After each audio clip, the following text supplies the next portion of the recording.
Iyalah, dulu kalau aku nggak mau disuruh ibu gini, nggak mungkin ya aku gini. Makanya kadang kan ibunya yang jahat. Ibunya ibu yang gila, jahat. Main aja ke rumah sakit. Begitu banyak teman-teman yang lebih parah daripada saya. Banyak juga yang meninggal karena ditinggalkan suaminya, sudah tahu sakit kanker, sudah parah begitu suaminya meninggalkan.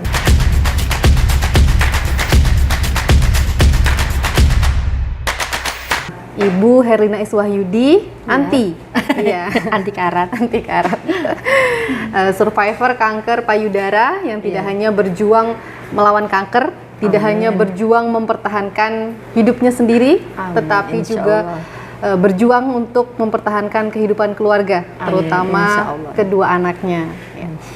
4 Februari diperingati sebagai Hari Kanker Sedunia, dan di sini kami mengundang Ibu Herlina untuk berbagi cerita, berbagi pengalaman dan perjuangan bagaimana melawan kanker, bertahan dan mempertahankan kehidupan kedua anaknya. Mungkin bisa diceritakan, Bu, awal mula dulu dinyatakan positif kanker payudara seperti apa ceritanya, Bu? Awal mula sih nggak tahu ya kalau itu kanker ya. Awal itu 2015, sering masuk angin di tulang belikat ya, kayak ditusuk-tusuk. Cuman dipikir ya biasa aja 2015. Setelah itu semakin lama, saat 2015 itu tiba-tiba kalau pakai bra, itu kalau kita pakai bra yang agak ketat atau baju yang agak ketat kayak sakit. Kenapa ini?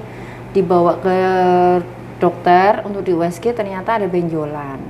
Awalnya masih tumor, kata dokternya masih tumor karena belum dibiopsi atau apa.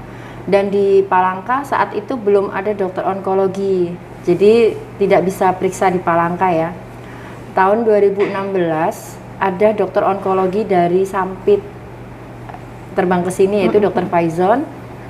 Saya langsung ke rumah sakit, itu bulan Agustus, akhir bulan Agustus, September dibiopsi dan hasilnya kelihatan tanggal 26 September itu dinyatakan saya kanker payudara stadium 3B karena sudah menyebar ke kelenjar getah bening.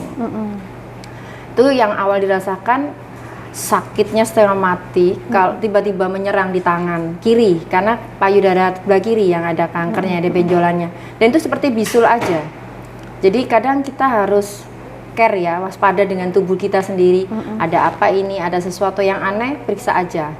Itu kan akhirnya ketahuan kalau nyebar ke kelenjar getah bening. Kemo, setelah tahu biopsi hasilnya keluar, dan awalnya yang cuman seperti bisul, setelah dibiopsi membengkak. Karena kan memang katanya kalau sel kanker kena benda tajam dia akan loss kayak gitu, lebih cepat membesar. Membesar, makanya kenapa harus langsung kemo. Jadi setelah hasil keluar, saya langsung kemo pertama dengan dokter Faizon. Alhamdulillah kemo pertama bereaksi dengan baik. Mungkin kenapa kita harus kemo itu dengan hati yang ikhlas, senang, karena supaya reaksi ke tubuh kita itu juga bagus gitu loh. Hasil kemonya ke tubuh itu bagus juga. Jadi saat hasil kemo pertama itu benjolan yang membesar itu meletus tengah malam sekitar jam 11-an itu meletus, keluar seperti cairan bening tapi tidak nanah, tidak darah ya, bening aja. Ternyata besok paginya kan saya bawa ke dokter tuh, jadi harus dikasih perban terus tiap hari, makanya tiap jam karena itu akan meleleh terus. Sampai akhirnya kemo keempat, kanker saya dinyatakan bersih. Tapi kalau saya berobat tidak mau yang setengah-setengah, harus dihabiskan kan. Kemo itu kan kemo itu kan minimalnya 6 kali fasenya ya. Pertama itu harus 6 kali, 3 kali kemo. Kalau memang sudah bagus, dia akan dioperasi, diangkat payudaranya, nanti penutupannya pasca operasi harus kemo lagi untuk 3 kali untuk mematikannya. Waktu itu saya kemo keempat, baru setelah kemo keempat baru operasi. Setelah operasi kemo lagi 3 kali. Nah, setelah kemo 3 kali, lebih bagus lagi, setelah kemo terakhir itu lebih bagus lagi untuk radiasi. Kalau mau radiasi, tapi karena saya nggak mau tanggung-tanggung, saya selesaikan semuanya. Untuk radiasi nggak ada di sini, nggak ada di Palangka, jadi radiasi harus di luar Palangka, di Jawa kebanyakan. Surabaya, Semarang, Bali. Samarinda ada. Untuk saat ini baru ada 1 atau 2 tahun yang lalu itu di Banjarmasin ada. Jadi kalau warga Palangkaraya yang maaf ya tidak ada keluarga atau kendala masalah biaya untuk ke Jawa, ke Banjarmasin sudah ada, tapi antrinya ya memang agak panjang ya.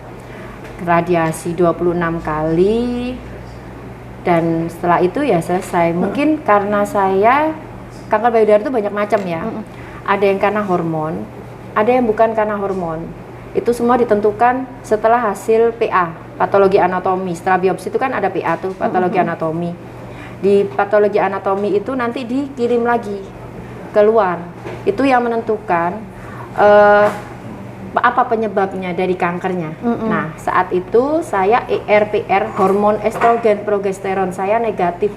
Berarti bukan karena hormon mungkin karena gaya hidup atau apa. HER2 positif, KL67-nya positif-positif. Berarti yang dimaksud HER2 positif adalah tingkat penyebaran kanker itu lebih cepat. Lebih gampang menyebar kalau HER2 positif. Kalau KL67 itu saya agak lupa ya kalau nggak salah karena respon kemo kalau nggak salah sih. Saya juga agak-agak lupa itu aja. Nah, karena saya ERPR-nya negatif, saya tidak memerlukan obat hormon yang diminum tiap bulan untuk dibuat menopause dini. Nah, bisa gitu Bu ya? Iya, kalau yang karena hormon kan ada tuh hormonnya positif-positif tuh.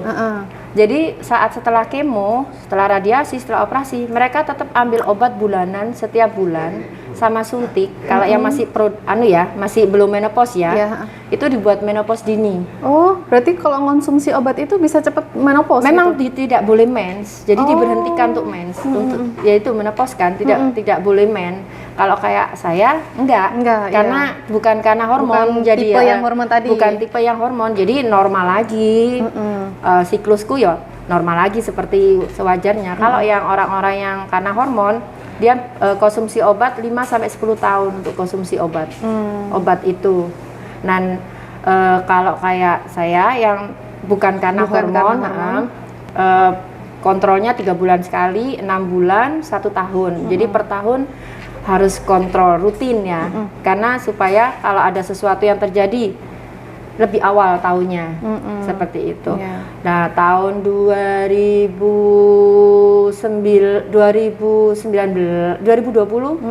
bulan Februari saya bone scan atau cek tulang. Cek tulang supaya tahu, kan biasanya kanker payudara itu nyebarnya awal kelenjar getah bening. Setelah itu dia akan nyebar ke tulang. Itu perjalanannya ya. Kalau sudah nyebar ke tulang, dia akan ke hati atau ke paru. Setelah itu biasanya ke otak. Itu perjalanannya. Dan setelah ke otak, ya lah, tak kurang tahu ya. Tuhan lagi ini menentukan. Jadi kalau bisa saya harus prepare kan. Kalau memang ke tulang, ya dari awal kan sudah ketahuan. Dan rata-rata kalsiumnya kan berkurang nih, makanya gigi keropos atau tulang keropos, jadi tidak boleh yang jatuh atau apa, takut patah seperti itu. Nah, hasil bone scan di Semarang, saya Rumah Sakit Karyadi 2020 bulan Februari, tapi tanggal 28, tanggal 1 Maret saya hasilnya keluar, itu alhamdulillah baik-baik aja. Tidak sampai ke tulang kanker punya? Belum sampai ke tulang. Dan selalu kontrol untuk CA penanda tumor marker namanya. Itu kita 1 tahun sekali saya pasti tumor marker. Terus kemarin tahun 2023 saya bulan November, akhir November 25 November saya cek tulang lagi di Rumah Sakit Bali Mandara di Bali. Ya. Dan hasilnya alhamdulillah tidak sampai. Jadi untuk saat ini ya menjaga aja supaya tidak sampai untuk menyebar kemana-mana, karena kebanyakan yang kambuh itu penyebarannya kemana-mana dan lebih lebih parah. Dalam arti sebetulnya bukan lebih parah ya, karena mungkin kita udah capek ya, kan udah tahu kemo kayak apa, jadi kayak trauma kan ketika menjalani yang kedua untuk remedi lah istilahnya, kemo lagi tuh rasanya kayak gitu kan ya, kayak sudah trauma kayak gitu kan. Itu gimana sih Bu? Rasanya kok sampai trauma untuk ya? kemo gitu? Kemo itu Mama hari ini kemo ya. Iya. Besok mungkin belum. Hari pertama belum terasa. Belum terasa, ya. Hari kedua mulailah seperti dipukulin orang sekampung badan. Oh, badannya sakit-sakit. Badan sakit semua karena kan kemo itu kan membunuh semua sel, mau sel yang sehat ataupun yang sakit. Seluruh tubuh, mulai apalagi sel yang tumbuh seperti rambut, itu kan pasti rontok tuh. Pasti akan rontok. Terus lambung kita kan kena, makanya kenapa mual. Kita kan mual ya kalau kemo karena lambung kita kan keserang juga. Terus kalau tidur itu pokoknya nggak enak lah, sakit semua dan badan itu dingin. Kalau saya dulu gitu ya, dingin, mual. Cuman anehnya kalau saya nggak makan saya mual, jadi mulut itu harus makan terus. Kalau berhenti makan walaupun sudah kenyang nih, padahal udah penuh perut nih rasanya, tapi harus makan terus karena kayak ludah itu kayak nggak enak kalau nelan ludah. Jadi mual nanti diperiksakan setelah seminggu kemo kita akan cek lab. Itu hasilnya ada. Biasanya leukositnya turun, HB-nya turun. Leukosit itu kan sel darah putih ya. Otomatis kalau leukosit turun kita pasti akan gampang sekali infeksi. Karena kan sel darah putih itu kan pertahanan tubuh kita. Nah, itu biasanya sama dokter disuntik leukosit supaya leukosit kita cepat naik. Dan tergantung itu, apa yang turun nanti apa yang turun ini ya. Kalau sudah suntik leukosit, leukogen itu sakitnya tulang punggung belakang. Karena apa? Karena kan produksinya di tulang punggung ya. Kalau leukosit itu ya seperti dipaksa untuk bekerja kan dia kan. Jadi sakit sekali tulang punggung itu, tulang belakang lah. Itu leukosit. Kalau sudah naik, sudah nih setelah seminggu kemo nih, seminggunya lagi perbaikan nih, ya kan? Seminggu ketiga kita kemo lagi. Dihajar. Jadi sebulan lagi. itu sampai 2 kali. 3 minggu sekali, 21 hari sekali. Kan sel itu tumbuh 28 hari sekali ya. Jadi kita di kemo 21 hari sekali, sebelum sel itu tumbuh sudah dibunuh lagi. Jadi ibarat kita itu tembok, diketuk kan. Pertama palu, oke, masih mempan nih. Kedua, ketiga ambrol lah pasti akan pertahanan kita pasti jebol lah, nggak mungkin enggak kan. Saya kemo keempat bener-bener yang ngedrop. Makanya kenapa mundur, kemo ketiga, kemo keempat mungkin karena psikis juga ya. Pas kemo ketiga itu ada rasa takut untuk operasi, kan mau operasi untuk pengangkatan payudara. Ada rasa takut, pokoknya semua lah. Akhirnya ngedrop, akhirnya di kemo lagi keempat. Itu bener-bener drop, leukosit itu tinggal 500 apa 600. Bangun aja nggak bisa, akhirnya infeksi dubur saya berdarah, jadi seperti orang ini tapi kayak tapi dari dubur berdarah. HB rendah, pasti hancur pokoknya. Untungnya saya nggak mau opname karena mikir kan anak siapa yang jaga kan di rumah, jadi berusaha sendiri, semangat sendiri lah untuk bangun lagi kan. Saya bilang kan kanker kan kecil, sel itu kan kecil, manusia kan gede, masa kita kalah sih sama sel? Oh maaf, saya gitu ya, saya harus menang. Itu kemo keempat operasi, selanjutnya ya begitulah tiap bulan. Sampai berapa kali Bu sudah kemoterapi selama itu? 7 kali, terus kemarin tambah 1 kali karena saya pingin nyoba Herceptin. Yang sebetulnya harusnya saya pakai karena HER2 positif. Itu terapi targeting namanya. Kemoterapi kemo target. Jadi kalau Herceptin itu kemo target itu artinya dia tidak ngawur seluruh sel, enggak. Sel yang sakit aja yang ditembak. Enggak yang kayak enggak yang semuanya ya, bukan yang kemo semua yang dibunuh. Kalau kayak kemo targeting itu lebih enak. Lebih enggak terlalu ini. Enak lagi kalau radiasi. Radiasi itu enggak ngerasain apa-apa. Cuman sebetulnya panas, tapi kita nggak kerasa panas. Jadi kan kita ditembak radiasi nih di tempat payudaranya, ya kan, tempat yang sakit lah. Umpama nasofaring ya di lehernya, atau di hidungnya, atau otak di kepalanya. Kebakar sebetulnya, tapi nggak kelihatan. Jadi cuman gosong aja. Dan itu perawatannya cuman nggak boleh kena air aja. Maksudnya nggak boleh setelah diradiasi 8 jam baru boleh kena air. Kalau langsung kena air dia akan melepuh. Jadi panasnya di dalamnya. Kalau radiasi itu enaknya itu. Aku radiasi 26 kali. Setiap hari itu. Kecuali hari libur atau tanggal merah. Itu di Palangkaraya aja, Bu? Tidak. Aku di Rumah Sakit Angkatan Laut Surabaya. Untuk radiasinya. Ya, yang pasca selesai pengangkatan payudara itu Bu ya? Pas selesai pengangkatan payudara kan kemo lagi 3 Kemo kali lagi, ini. baru radiasi. Baru radiasi, berhenti jeda 1-2 bulan lah untuk ngumpulin tenaga dulu untuk radiasi. Iya. Karena radiasi itu ngerasa efeknya lebih parah dari kemo sebetulnya. Tapi di badannya nggak kerasa. Cuman di Oke. dalamnya dia yang lebih ini. Oke, Bu, untuk saat ini kondisi kanker payudara Ibu seperti apa ini Bu? Untuk saat ini alhamdulillah aman-aman Aman. saja ya. Kan tidak bisa dibilang sembuh ya. Kalau dokter bilang kan tidak ada yang sembuh, heeh.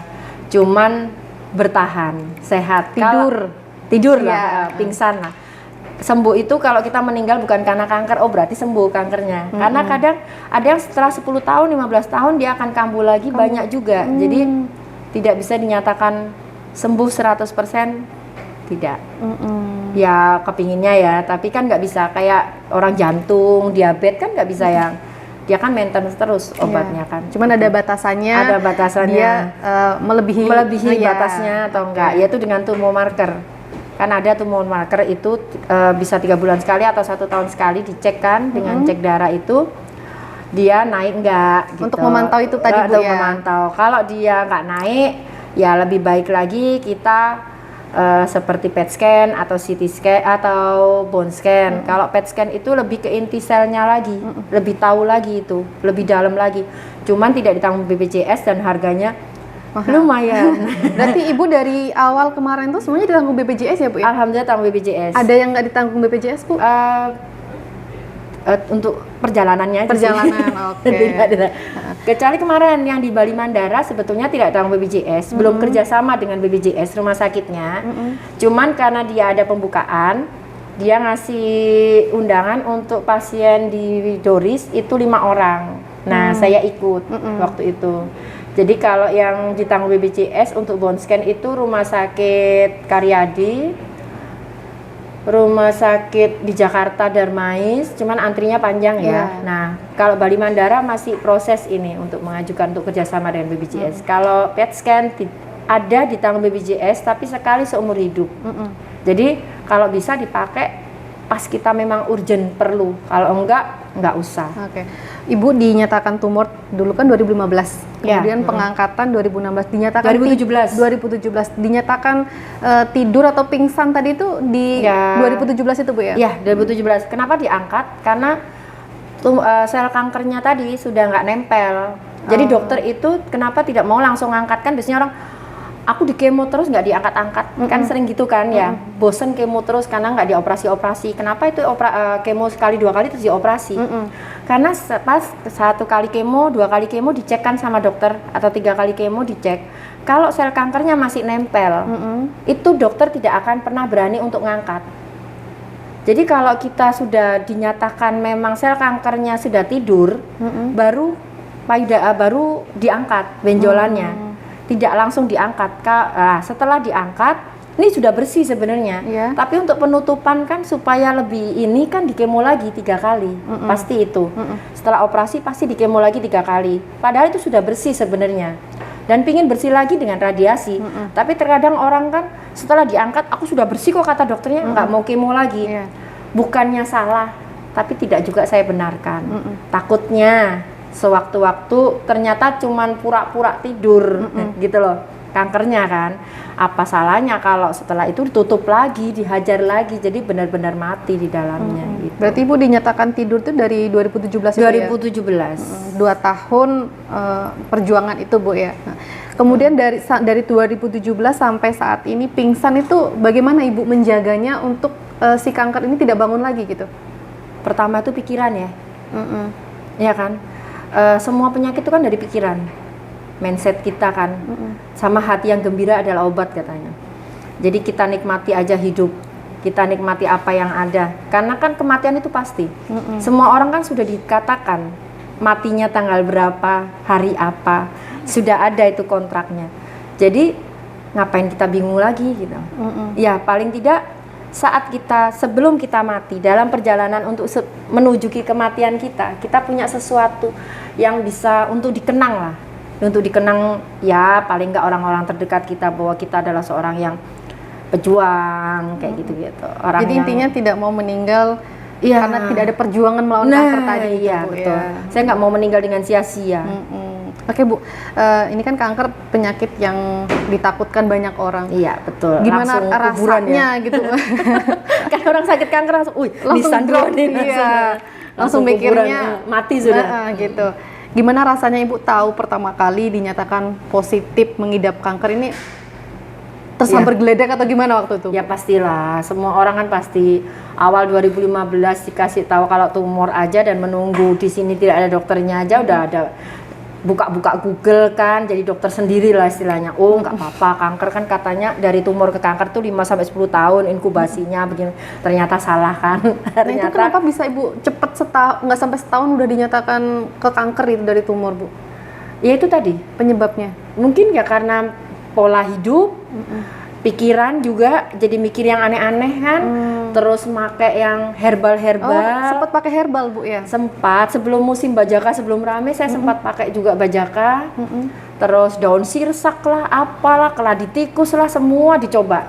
Ternyata itu lebih mempercepat Iya mungkin, Oh. karena kan kita nggak tahu ya. Nggak tahu takarannya. Iya tahu ini takarannya. Sekarang kan gini, tubuh kita kan kita nggak tahu nih dalamnya tubuh kita seperti apa. Oke kita minum nih. Katanya kan bajaka 1 liter jadikan 200 mili atau berapa, kita nggak tahu kandungannya itu berapa miligram, sedangkan tubuh kita juga nggak tahu, kita nggak tahu tubuh kita itu kemampuannya berapa miligram, ginjal kita sanggup itu berapa, kita juga nggak akan pernah tahu gitu loh kalau kita nggak periksa lab. Sedangkan kalau kita di dokter kan obat itu kan sesuai dengan dosisnya, sesuai dengan setelah kita periksa lab. Oh, HB kita sekian, leukosit kita sekian. Berarti obat yang harus dicampurkan untuk ke tubuh kita sekian. Kan ada. Iya. Iya kan? Kalau herbal kan kita nggak tahu. Cuman disuruh nanti 5 lembar daun sirsak dijadikan 1 gelas. Isinya kan begitu tuh. Iya kan? Padahal kita nggak tahu tuh bagus atau enggaknya. Nerima enggaknya tubuh kita. Ada juga yang bilang, "Ya aku bagus aja buktinya." Kalau orang ngomong kayak gitu saya pasti bilang, sudah PA belum? Sudah pernah biopsi belum? Semua benjolan belum tentu itu kanker. Benjolan di tubuh kita semuanya termasuk jerawat itu dinamakan tumor. Kanker itu kalau dia sudah kan kalau tumor itu cuman bulat aja. Kalau kanker tuh bentuknya sudah nggak karu-karuan. Nah, itu yang disebut kanker. Kanker itu tumor ganas. Ada lipoma, benjolan itu ada lipoma, ada radang. Jadi benjolan di payudara itu belum tentu kanker. Jadi jangan pernah takut. Wah, kok ada benjolannya nanti kanker, aku minum ini. Padahal belum tentu. Bisa jadi periksa, harus periksa. Bisa jadi itu cuman radang, radang susu. Biasanya kadang kita ASI ya, memberi ASI terus berhenti, kadang ada sisanya pembengkakan ya, pembengkakan. Atau kadang ya tumor biasa aja seperti kista, ada juga kista payudara itu, jadi macam-macam. Kadang cuma tumor. Ada saya punya teman masih hidup sampai sekarang, dia tumor payudaranya segede kepala. Tapi setelah diangkat ya nggak pakai kemo ya sembuh. Karena bukan kanker. Karena bukan kanker. Jadi belum tentu. Malah terkadang yang kecil ternyata nyebarnya ke dalam. Kayak saya kan kayak bisul aja. Ada yang teman sampai begini sampai meledak. Ternyata cuma tumor. Jadi jangan takut duluan. Kadang kan banyak orang itu merasa sudah ya aku kanker. Padahal belum tentu. Periksa aja dulu. Kayak gitu loh. Oke. Periksa aja Diminum dulu. dulu Ibu. Iya, makasih.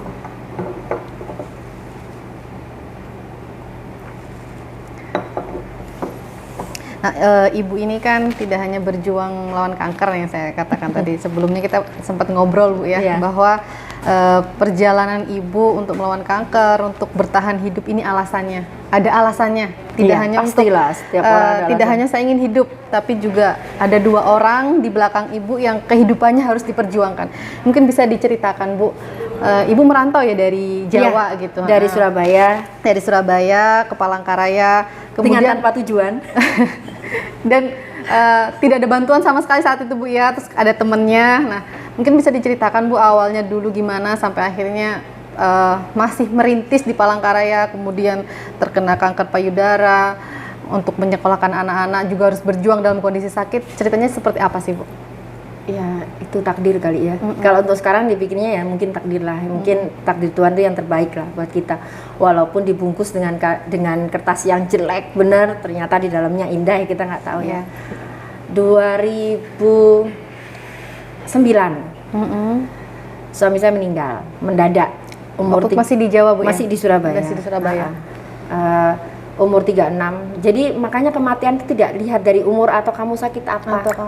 Iya kan? Suami saya meninggal dalam keadaan sehat walafiat, posisi tidur, besoknya udah nggak ada. Bangun tidur sudah tidak bernapas? Sudah nggak ada. Pokoknya subuh itu dibangun udah nggak ada. Sedangkan saya sakit kanker masih bertahan hidup sampai sekarang. Jadi kan semua kematian itu tidak ada yang tahu ya.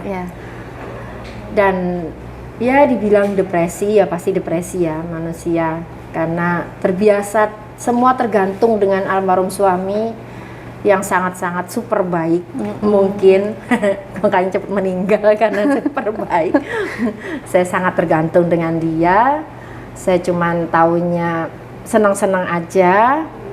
Ketika suami meninggal, usahanya saya tidak bisa megang karena nggak pernah tahu gitu kan, jadi bangkrut. Dan cuman ingat kata-kata almarhum pernah cerita kalau suatu saat ada apa-apa pingin lari ke Palangkaraya, pingin usaha di Palangkaraya. Jadi mungkin itu ya karena mungkin depresi kali ya. Jadi ingatnya Palangkaraya aja. Jadi beli tiket dengan uang 2 juta, beli tiket pesawat 3 orang, Batavia Air waktu itu, lari ke Palangka dengan bawa 2 anak dan tidak tahu tujuannya apa. Yang pasti saya merasa di mana aja kita pasti bisa hidup kalau kita mau kerja gitu kan. Ya begitulah akhirnya nyampe sini tanggal 6 Juli 2012. Siapa yang dituju waktu pertama kali, Bu? Teman almarhum? Teman almarhum. Rumah teman almarhum, dan teman almarhum kaget juga ya. Kak istrinya kan akhirnya dapat seminggu di sini kerja di adik salon. Nggak bisa salon, tapi nekat, tapi Kak Adek baik mau nerima. Jadi pertama kali megang itu ngerusakin bajunya Bu Natali, dulu Kadis PU Provinsi, Pak Leo, istrinya Pak Leo. Iya. Baju dari Hengki Kawilarang tak rusakin, Masya Allah. Itu di salon bisa ngerusakin baju gimana, Bu? Masangin. Oh, saat masangin bajunya. Iya, habis itu ngeblur rambutnya Bu siapa ya, masuk rambutnya ke hair dryer. Pokoknya ya namanya orang nekat ya. Dan senengnya lagi punya pengalaman di salon, Bu, ya. Nggak ada. Tapi Kak Adek baik, Adek salon tuh, Kak Adek itu sangat-sangat baik. Beliau bagi saya sangat berjasa ya. Adek Kasransa itu, salon itu baik banget beliau itu. Jadi dia mungkin karena suka atau senang dengan perjuangan saya mungkin ya. Jadi dia sangat support sampai sekarang sama saya. Jadi saya bilang, aku pengen ngelesin anak Kak di mana, di global, di les-lesan global itu kan. Gaji saya cuma 700.000 di Kak Adek, les anak di situ 700. Jadi tiap bulan pinjam uang ke Kak Adek dan tetap dikasihnya. Pokoknya support apa aja sama Kak Adek. Waktu saya sakit kanker pun tidak dikeluarkan sama Kak Adek. Tetap saya kerja, walaupun kerja itu seadanya dan tetap digaji. Itu saya tuh apa ya, kayak utang budi lah Kak Adek itu ya, support banget dia. Saya bilang gaji saya kurang Kak, kalau kerja di Kak Adek aja ya nggak apa-apa. Saya jualan baju di Car Free Day, jadi kalau hari Minggu harusnya masuk orang kan jam 8 tuh. Saya boleh masuk jam 11 karena masuk saya di salon. Kan saya jualan dulu di Car Free Day. Saya harus dapat uang lebih karena gajinya hanya cukup untuk nggak cukup kan untuk kalau les anak tadi. Les anak tadi. Saya kan walaupun orang susah, saya nggak mau anak saya goblok kan. Pasti saya pinginnya anak saya pintar, anak saya harus bisa lah. Akhirnya nggak apa-apa sama Kak Ade. Jadi kalau hari Minggu saya jualan dulu di Car Free Day, setengah jam 11 baru saya masuk ke salon kayak gitu. Saya nggak bisa apa-apa, tetap diajarinnya, akhirnya sampai bisa, sampai sekarang lah maksudnya, sampai bisa salon apa aja, bisa krimbat apa itu dari Kak Ade. Nanti kalau saya kemo, saya bisa libur. Nanti kalau habis kemo kan dalam posisi drop nih, tapi saya tetap kerja. Kalau kerja di atas aja, di mana? Tiduran. Kalau nggak banyak orang, saya nggak pegang orang. Tapi kalau banyak orang, terpaksa saya pegang. Itu tetap, karena saya mikirnya Kalau saya kemo tiduran di rumah nggak ada bayar buat Iya. bara, nggak ada uang. Jadi tetap kerja dan Kak Adek tetap support, makanya boleh kerja Itu salon Kak Ade di mana, Bu? di depan Polda, Adek Salon, samping Hotel Global. Cilikriwut. Iya, Cilikriwut, samping Hotel Global. Oke, mungkin bisa disapa Bu buat salon Kak Ade ini karena beliau support banget dan Support banget sampai sekarang, istilahnya support banget. yang membantu pertama kali di Palangkaraya gitu. Iya, Mungkin bisa disapa Ibu. Hai Kak Adek, makasih ya Kak. Supportnya kemarin ketemu juga diomelin sama Kak Adek. Berarti sekarang udah nggak di sana lagi Bu ya? Sudah terakhir saya radiasi, saya minta izin Kak Adek untuk berhenti karena saya nggak enak. Radiasi itu kan 3 bulan, 1,5 bulan, hampir 3 bulan, nah 2 bulanan lebih. Kalau saya nggak kerja di Kak Adek, kalau Kak Adek mau nerima orang, kalau saya nggak keluar kan nggak bisa karena Iya. saya nggak ada masih kerja di situ. Tapi saya nggak bisa sampai 3 bulan kan. Kalau saya keluar paling nggak kan dia bisa nerima orang gitu. Jadi hubungan baik masih sampai Itu sekarang. karena radiasinya dulu di Jawa Bu Iya ya? di Surabaya, kalau di sini ya enggak lah. Oke. Bu, ini kan Ibu waktu kanker dulu kan masih bekerja di Kak Ade nih. Setahu saya kalau habis kemo itu kan biasanya mohon maaf kayak Gundul, gitu. Ya segala cuek macam. aja gundul. Jadi kerja itu sambil nggak punya Gundul rambut, aja, Bu, ya? iya. Itu Gundul aja. Ibu potong atau memang rontok sendiri gitu? Awal dikasih tahu dokter untuk kemo ya tanggal sekian, saya langsung minta gundul. Alasannya pengen gundul lebih dahulu Bu? Karena gini, kalau kita kemo, lihat rambut rontok satu-satu kayak orang mau mati, kayak aduh merista, Penderitaan sekali ya? Penderitaan sekali. Jadi waktu itu yang gundul temen kan, si Agus itu gundul dan mereka semua menangis, termasuk Kak Adek melihat nggak apa-apa, anggap aja aku kayak maling yang ketangkep tak bilang. Jadi botakin aja, dibotakin teman-teman, gantian mereka membotakin, maksudnya satu-satu yang membotakin semuanya. Sambil ya pastilah mereka nggak tahan kan, sedih. Saya bilang nggak apa-apa aja, sudahlah. Yang jadi waktu itu kan saya lihat YouTube-nya Ria Irawan terus almarhum, karena almarhum kan juga orangnya survive banget ya, Ria Irawan. Itu idola pokoknya. Oh kalau kemo aku harus bawa makanan banyak supaya ini. Jadi itu yang tak lakukan sama kayak almarhum Ria Irawan yang tak contoh. Kayak gitu sih. Ibu dengan melawan kanker, kan berbarengan nih Bu melawan kanker, kemudian baru juga survive dari kehidupan Iya. terpuruk sebelumnya gitu. Kemudian masih ada beban anaknya. Ini gimana sih Ibu menyeimbangkan kondisi harus tetap bertahan dalam keadaan seperti itu, gimana ini Bu? Gini, saya mikirnya kan gini, kasihan anak-anak sudah nggak punya bapak, masa nggak punya ibu. Jadi paling nggak saya harus hidup. Terus kalaupun saya meninggal nanti, anak-anak saya sudah berdiri. Maksudnya anak-anak saya sudah bisa bertanggung jawab dengan diri mereka sendiri. Jadi mereka harus punya bekal, paling tidak bisa survive untuk melawan kehidupan. Karena kan hidup sekarang lebih keras ya daripada tahun-tahun sebelumnya. Jadi yang saya bilang ke anak-anak, jadilah orang cerdas, bukan orang pintar. Orang pintar banyak, orang cerdas tidak terlalu banyak. Cerdas itu dalam artian kita bisa melihat peluang apa yang bisa untuk bisa bertahan hidup, untuk melakukan apa aja. Jadi kayak anak saya nomor 1, alhamdulillah dia kan kuliah juga di Jawa ya, kuliah juga di tempat Biaya pribadi Bu? pribadi. Pribadi. Tapi alhamdulillah UKT-nya murah karena mungkin dilihat kan biasanya kan ada subsidi silang. Dan anak saya juga survive, dia ngeles-ngelesin. Kan dia kuliah di ITS. Karena mereka berkaca dari ibunya yang karena saya mikirnya semangat. gitu, kalau saya ngasih contoh ke anak yang jadi ibu yang lenye-lenye atau apa, ya anak saya pasti akan begitu. Lenye-lenye juga. Kalau saya jadi ibu yang pejuang, pasti anak saya kan akan melihat kayak gitu juga. Jadi yang nomor 1 sambil ngelesi sekolah anak-anak. Berarti SD, kuliah sambil SS, kerja? Sambil kerja. Kan kuliahnya di teknik kan, konstruksi kapal. Di sana aku biayai dia cuma 1 tahun. Setelah itu dia biaya sendiri, mulai dari kos, bayar kuliah semua sampai wisuda ya. Kalau yang nomor 2, karena dia akademisnya tidak terlalu, saya arahkan dengan renang. Waktu itu ada klub renang kan, MNA itu Millennium Isen Mulang, ikut itu tiap jam 3 pagi. Jam 3 pagi itu kami berangkat ke kolam untuk renang. Saya mikirnya apa? Kamu punya skill renang, suatu saat bisa buat cari duit gitu kan. Jadi Sekarang jadi pelatih renang tapi Pelatih sambil renang. kuliah. Jadi dia Masih sambil kuliah, ngelatih. Bu? Masih kuliah. Oke. Masih kuliah. Jadi apa ya? Mereka harus punya skill.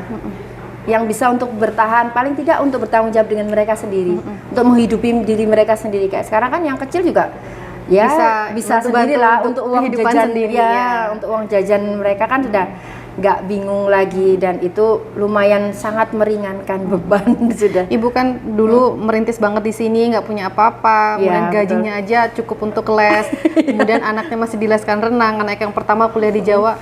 Sepertinya ibu ini lebih fokus sekali terhadap pendidikan anak meskipun kondisi keekonomian. Ya itu, karena untuk kedepannya kan belum tentu aku mendampingi mereka, iya kan? Kita kan pasti meninggal, Mbak, dan anak-anak kan harus berjuang sendiri.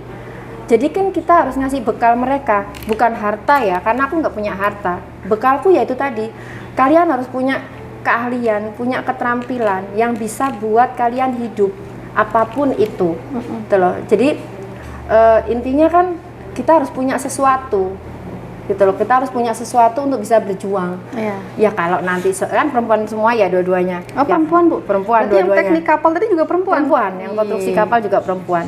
Jadi kalau suatu saat rezekinya mereka menikah dengan laki-laki yang baik, banyak duit, ya itu rezekinya ya, alhamdulillah. Tapi kan kita tidak tahu, gitu loh. Kepinginnya ya orang tua begitu ya.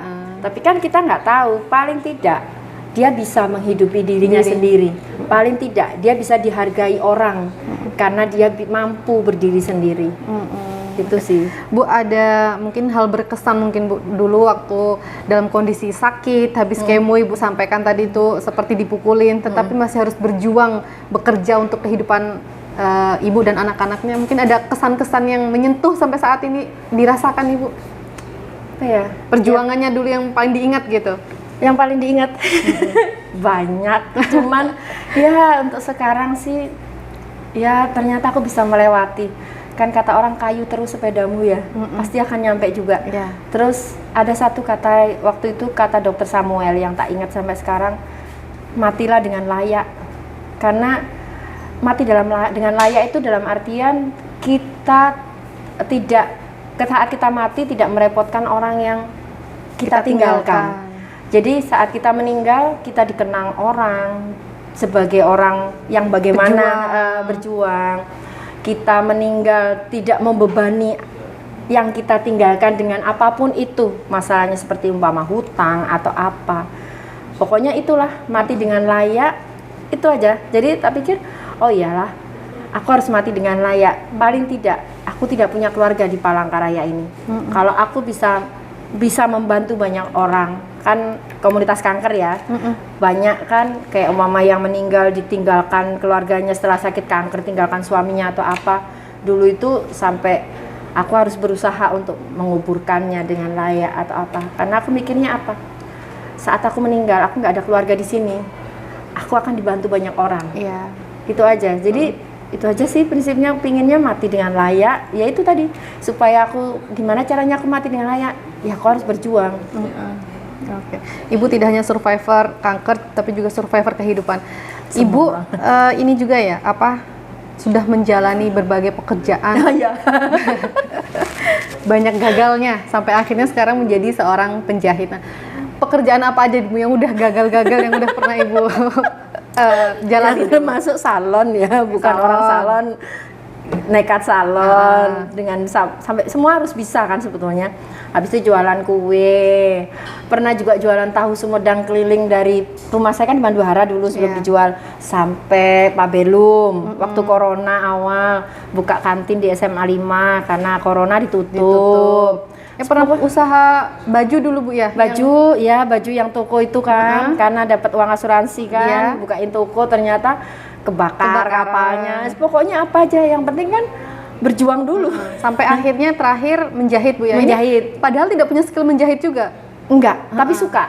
Sejak dulu itu suka, merajut juga suka. Nah, sejak corona kan nggak bisa jualan nih, nggak bisa ikut UKM kemana-mana nih karena tutup kan.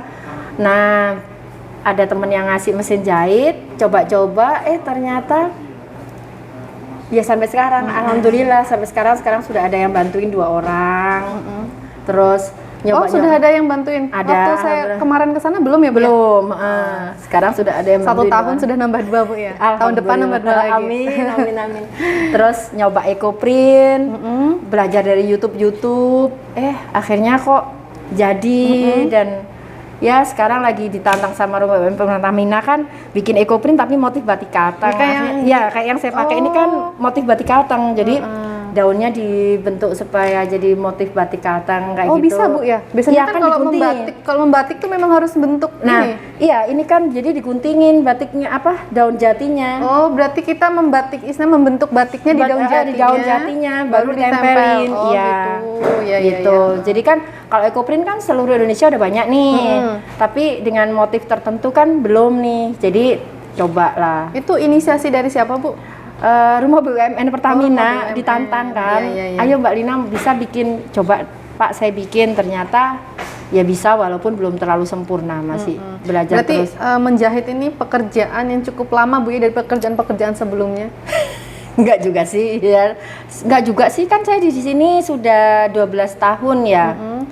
Menjahit kan baru 4 tahunan. Yang lainnya kan lama kan di salon. Lama di salon, Bu, ya. 2012 sampai 2017 kan, 5 Tapi kalau tahun. buka usaha sendiri inilah yang Iya, buka sendiri inilah yang lumayan lah. Semoga survive dan bisa maju. kalau dilihat kondisi saat ini kankernya tidur dan alhamdulillah belum menyebar dan tidak bangun lagi. Ya, jangan Kemudian sampai. Perekonomian sudah mulai anak-anak sudah stabil mulai lah. mandiri. Iya. Bagaimana Ibu ini rasanya setelah berjuang Kayak segitu mimpi. lamanya? Kayak Bangun nyampe dari ya. mimpi. Oh, Iya. kemarin saya mimpi gitu. Nyampe ya. Oh, bisa ya. Tidak membayangkan bahwa akan ada di dalam titik ini. Bisa nyekolahin anak. Jadi pingin nangis. Bisa nyekolahin anak. Anak bisa kuliah. Bisa ya jadi sarjana istilahnya. Sekarang juga kuliah lagi. Oh, lanjut S2, Bu. Enggak, yang kecil kan masih kecil kuliah. masih kuliah. Yang gede nggak mau kuliah lagi karena pikirannya dia pingin bantu orang tua ya. Terus bersyukurnya lagi punya anak-anak yang mau support ibunya. Padahal ibunya jahat. Ibunya keras, jahat, kejam. Saya bilang kejam karena SMP loh Mbak, yang kecil. Jam 3 pagi harus sudah bangun untuk nyebur ke kolam renang kan. Untuk renang kan jam 3 pagi. Pulang sekolah langsung renang lagi sampai jam 7 sampai maghrib. Tapi kalau ingat itu ya pingin nangis ya. Ternyata aku bisa dan insya Allah bisa lah. Dan anak-anak nggak marah gitu loh. Ya marah biasalah, capek Bu gini-gini. Ya tapi kan untuk siapa gitu. Kayak sekarang yang kecil, kalau mama iyalah dulu kalau aku nggak mau disuruh ibu gini nggak mungkin ya aku gini. Makanya kadang-kadang ibunya yang jahat. Ibunya ibu yang gila, jahat. Baru ditunai saat ini ya dari perjuangan dulu. Keras, ibunya orang yang keras, kejam, cerewet. Tapi kan ya itu mikirnya, karena kan kanker nggak bisa nih umurnya. Karena kan dokter udah ngomong kalau saya dulu kan cuma 40% untuk bertahan 5 tahun. Kayak sekarang aja tiba-tiba bisa sesak nafas sendiri kalau tengah malam. Saya pikir malaikat maut nyamper ke rumah saya, ternyata sebelah saya alamat. Ya kayak gitu-gitu sih. Jadinya saya sebenarnya takut kalau anak-anak saya tinggal mereka belum bisa apa-apa. Jadi kalau sekarang mungkin lebih lepas ya. Kalau suatu saat saya meninggal, mungkin saya lebih ikhlas karena melihat anak-anak sudah bisa mandiri. Kalau dulu mungkin masih takut gitu kan, jangan sampai aku meninggal gitu kan. Kalau sekarang rasanya ya sudah kalau memang umur saya segini ya sudah, hidup saya memang untuk mereka kan kemarin. Sekarang mereka bisa mandiri, bisa bantu untuk sendirinya sendiri paling tidak. Ya sudah, kayak gitu aja. Oke Bu, mungkin satu lagi, ini kan Ibu tadi menyampaikan bahwa kanker tipenya Ibu ini bukan dari hormon, tetapi dari hal lain, bisa jadi dari gaya hidup atau akibat depresi, keterpurukan sebelumnya. Kemudian bagaimana menjaga agar kanker tadi tidak bangun adalah hati bergembira. Hati yang gembira ya, Ini ikhlas. gimana sih Bu? Mungkin susah bagi sebagian banyak orang dengan kehidupan yang seperti itu. Hatinya harus tetap gembira sampai bertahun-tahun ini, gimana Ibu?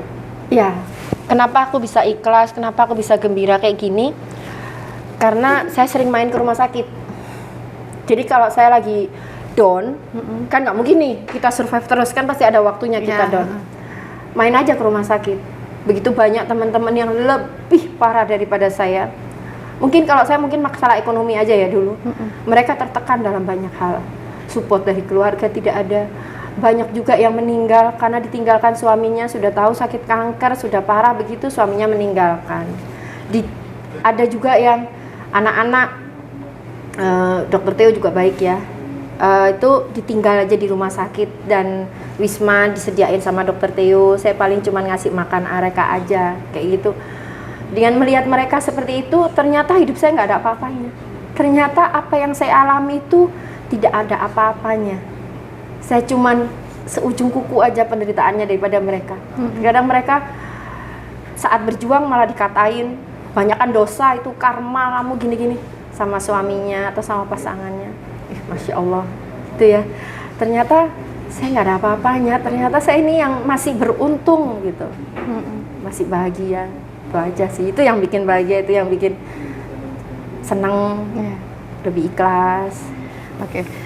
Di Palangkaraya ini kan juga banyak Bu, banyak banget komunitas ibu, dan ibu di sini sebagai salah satu seseorang yang punya banyak cerita positif untuk menghadapi kanker. Akhirnya mungkin bisa disampaikan Bu kepada teman-teman ibu, mungkin kepada orang-orang yang saat ini sedang berjuang melawan kankernya, sedang berjuang untuk mempertahankan kehidupannya gitu.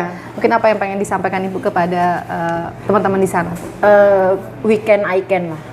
Mereka bisa, kita pasti bisa.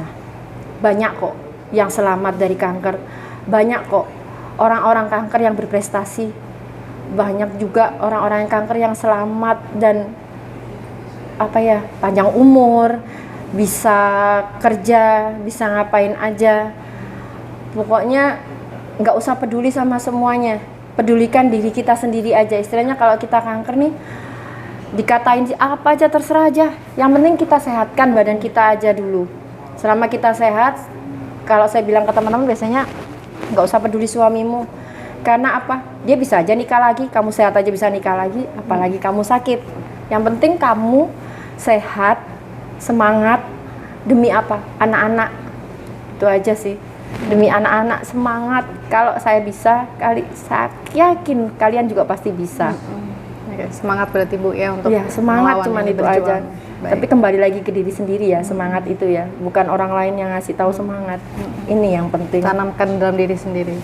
Oke, baik. Terima kasih Ibu sudah berbagi perjalanan yang sangat menginspirasi, tidak hanya bagi pejuang kanker, bagi masyarakat secara umum. Ini sangat menginspirasi tentang perjalanan Ibu. Terima kasih sudah mampir di sini berbagi cerita dan perjalanannya. Jadi nangis. Iya, nggak apa-apa. Diminum Bu.